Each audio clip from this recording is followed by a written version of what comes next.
Nagsusunog ka ba ng pera sa iyong Google Ads campaign dahil sa maling ad structure? What if I told you na most of the marketers out there are making the same costly mistake? Pero huwag kang mag-alala dahil sa video na to, itatama natin yan at ipapakita ko sa inyo yung tamang diskarte sa ating Google Ad structure at magpapakita ko in the next few minutes kung paano yung tamang setup at structure sa loob ng ating Google Ads campaign. By the way, ako nga pala si Carlos Obaldo and I've been doing freelancing and digital marketing for the past 12 years.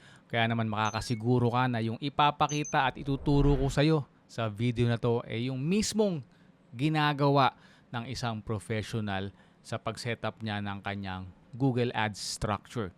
Yeah, let's go and let's hop right into it. Alright, so right now nakikita nyo yung screen ko and then mabuting pag-usapan muna natin yung tinatawag natin na STAG o Single Theme Ad Group. So madalas ko itong nababanggit na before, ang ginagamit talaga is yung SKAG o Single Keyword Ad Group. Pero laos na yon at hindi na yon gumagana dahil ngayon, dahil sa smart bidding ni Google Ads, sobrang nag-improve na yung campaigns natin kaya hindi na per keyword, kundi per tema na ang dapat natin na approach pagdating sa structure. So, ito, nasa campaign level tayo. So, under sa mga campaigns, you can have multiple ad groups. So, 1, 2, and ad group 3. And under each ad group, pwede kang magkaroon ng multiple keywords. Pero dito, sa example na to, kung mapapansin nyo, kahit ang negosyo nito ay electrician, yung kada ad group nila iba-iba ng tema. So, electrician near me, ad group number 1. Ito naman sa ad group number 2, emergency, electrician. And ad group number 3, electrical services. Ngayon, bakit ginawa niyang ganyan? Well, yung electrical o electrician near me, yan yung mga taong, of course, naghahanap ng malapit sa kanila na electrician. And medyo iba yung tema niya kumpara dun sa emergency electrician. Kasi ang emergency electrician, emergency at pwede siyang mag-charge ng mas premium. Synonymous din yan sa 24/7 electrician, pero iba naman yan sa electrician near me na wala namang emergency. At iba rin yung tema niyan sa ad group number 3 na electrical services. Kasi itong si electrical services, medyo mas generic siya na keyword. Dahil generic siya, pwede siyang maraming subtype ng keywords under electrical services. Diba? So ito, palagay, merong electrical services, merong general electrician, merong electrician for hire. So magbigay tayo ng ibang example. No? So paano pag real estate to? Let's say, medyo malaking real estate company. Tapos meron silang condo, meron din silang mga house and lot, tapos meron ding mga lots lang. Okay? So, i-breakdown natin siya. Ang ad group number 1 is puro house and lot lang. Number 2 is puro mga lupa lang. And ad group number 3 is yung mga condo lang. Tapos, syempre, iba-iba yung projects niya, no? So, kada campaign mo, iba-iba rin ang tirada. Kasi yung location natin na targeting sa campaign natin nilalagay. Kaya, for example, no? Let's say, puro mga condo lang yun. So, campaign number 1 mo na puro, let's say, Makati area lang, ihiwalay mo siya sa ibang areas.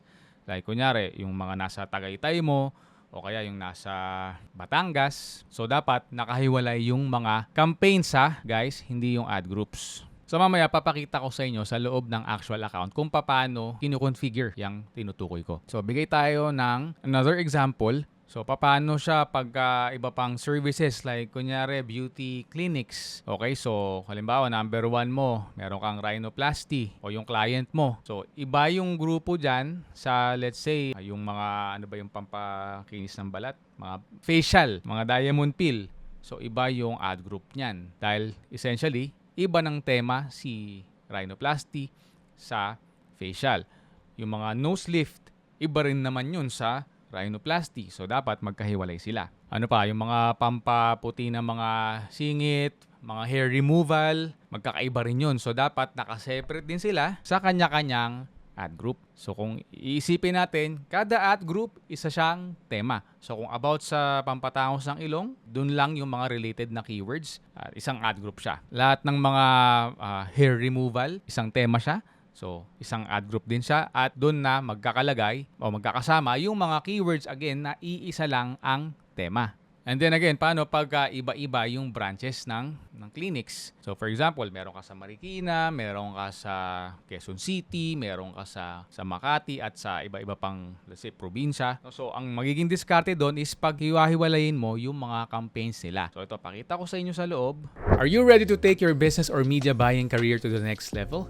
If yes, then you need to learn how to unlock the power of Google Ads. Hi, I'm Carlos Obado, and for over a decade, I've been helping businesses grow exponentially using the power of Google Ads. Today, I'm excited to introduce you to our comprehensive Google Ads course. In this course, you'll learn how to create effective Google Ads, target the right audience and keywords, build highly converting landing pages, optimize campaigns, and much more. If you're ready, just click the link in the description below to enroll. So, burahin lang natin itong mga to. Punta tayo sa actual campaign, then punta tayo dun sa settings. So dito, punta lang tayo sa locations at yan, makikita mo, dito mo siya iseset. So kada campaign, pag ganun yung case scenario, paghihiwalayin mo lahat ng mga locations niya. So eto, iba naman yung discarded dito kasi ibang campaign to, no? Pero kung sa clinics kasi, ang mangyayari, ang tendency pagka pinag-isa mo lang ng campaign tapos different locations siya, meron kang iba-ibang clinics sa different locations. Ang tendency kasi ni Google Ads, lalo na pag gumamit ka ng smart bidding, kung let's say ang majority ng leads na nakukuha mo o conversions is nanggagaling sa let's say QC. So dun siya kumbaga aasa sa QC area. So medyo mai-ignore yung ibang locations mo. In short, wala kang makukuhang leads para dun sa ibang branches. At ganun din sa real estate na example na diniscuss ko kanina. So balik tayo dito sa ating image. Next level pa tayo na pwedeng gawin dito. Actually, dito sa emergency electrician, no? Actually, yung 24/7, pwede mo pang ihiwalayan ng ad group.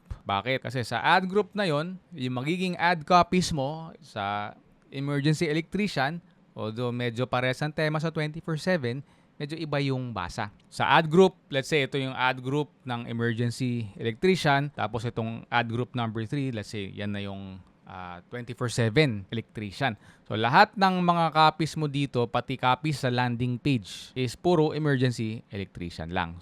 Sinusupport niya kumbaga itong emergency electrician. Tapos doon naman sa ad group number 3, 24/7 electrician, lahat ng ad copies may 24/7 electrician or similar, pati sa landing pages, if that makes sense. Ngayon, tanong, pwede ba siyang pagsamahin na lang sa isang ad group? Oh, definitely. At ano yung pwede natin gawin na technique para maging mataas pa rin yung score natin, maging very relevant pa rin yung, kumbaga, yung dalawang keywords na to, o dalawang tema na to, pagsasamahin natin. Yes, so pwede siya pag gagamit tayo ng dynamic keyword insertion. So sa Google Ad Copies, meron yan.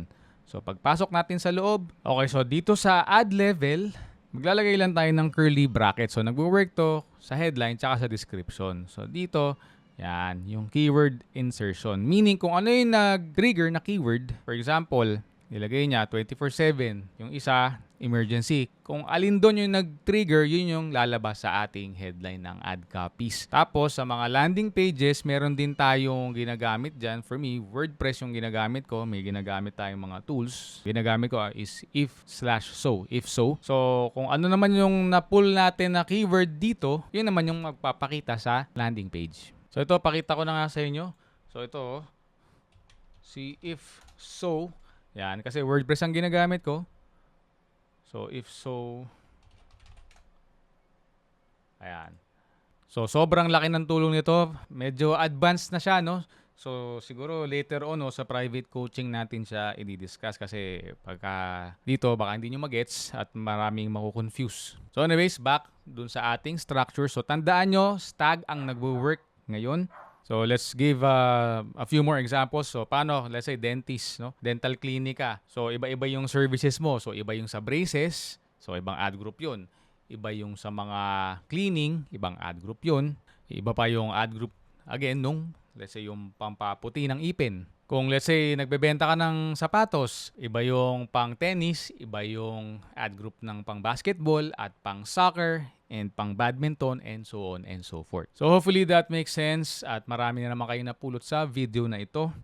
At syempre, most importantly, may apply nyo sana sa inyong campaigns o sa campaigns ng mga clients nyo. And do let us know kung kumusta siya after nyong nagawa to, nag-improve ba yung performance niya. Balitaan nyo kami. And I'll see you on the next one.